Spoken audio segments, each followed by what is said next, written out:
So here is a little tutorial about an introduction to Java, a few things, as well as an introduction to just general plugin building.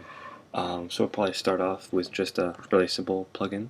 And on the way there, we'll just explain piece by piece what different things do. I personally prefer Eclipse, which is why I'm using that.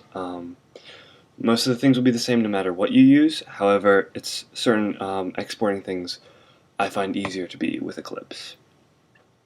Okay, so the first thing you want to do after you open up Eclipse is you're going to want to make a new Java project.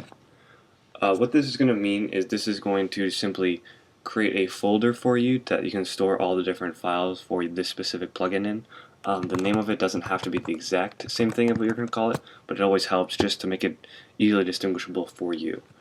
So if you do make the project, it'll make a little folder, it'll make one over here, and it also reflects that on your file system. So if you go in here, you can make a new class file. What a class file is it represents an object that performs specific functions.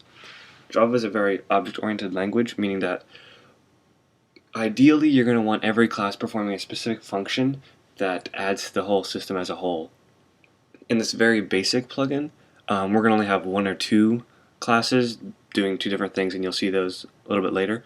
But in a more advanced system, you're going to have many different classes, each performing a specific task that makes it not only easy to read, but also easy to program. So right now we're going to make a new class file. We have to call this the exact name of the plugin. So if we want to call this Rainbowz, you name it that. And that's that. That's now your name of the plugin. If you want to change the name, you're going to have to actually change what this file is, and also change what the class is called in the Java. So right now it made a very basic Java class. Right now we could compile this. It won't do anything at all, and it won't even act as a plugin. However, this is the most basic class you can have.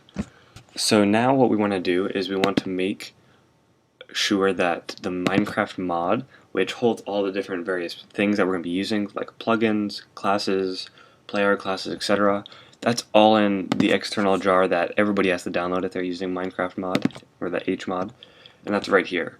So we can add that, and now we can use all those different classes that are in there in our project, and you'll see that in a second. So now that we've added that, all we have to do is we can say extends plugin. What we still need to do is we still need to implement two methods that plugin has specified that every single plugin needs to implement and specify how to use. So for enable and disable, this is what's going to be called when somebody enables or disables our plugin.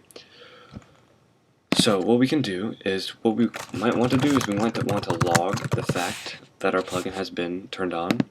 So if we make a new logger object by first making an instance variable up here, and then saying log equals logger.get and get logger for Minecraft. Wow. So now we have the logger for Minecraft, which is loaded, and now that's what displays spawning information, etc., etc. Now we have the hook into that, so now we can actually log different messages into it. So now we can just say hello right into that. Say we want to not log something actually useful rather than hello. What we could do is we could log the name and version and say Rainbowz 1.0 has been loaded. So we do public static string name equals Rainbowz. So we'll explain that piece by piece. So the public is the visibility. Some other plugin could come along and say, hey Rainbowz, what is your name? And since it's public, we'll gladly tell them our name is Rainbowz. The static is a little bit different. What that does is that makes it so that we do not need to have an instance of Rainbowz to them with the name, but we can just ask the class. This is very confusing, especially for people who are just learning Java.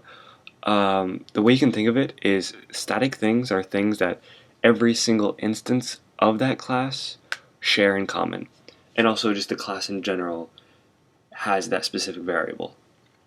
So say we were making a class like dog, right? What we could say is its species is dog, or the fancy Latin term for dog. However, it would not make sense to have an age, the age variable, be a static variable because every dog has a different age. That's how students learn what the difference is between a static and a non-static variable is, in the simplest of terms. But we'll probably run across that a little bit later. So we do the same thing for the version. So now that we have that, what we could do is, instead of logging something pointless other than hello, we could do name and version and enabled. And let's put a space in there for good measure. So now what this will do is this will concatenate the string. The plus symbol is an easy way to concatenate different strings. If we do name plus space plus version, that will concatenate all these things. So later, say we realize we want to update Rainbowz, we can just change this to 1 and Java will take care of the rest. Okay, so right now this plugin will act as a very extremely basic plugin that when you load it up, it'll say Rainbowz 1.0 has been enabled, and then when you disable it, actually it will do nothing. But other than that, that's what it'll do, and it works. If you really want to try it out, you could put it all together and load it up and see for yourself this wondrous basic plugin. But you probably want it to do a little bit more, and this is where hooks and listeners will come into play.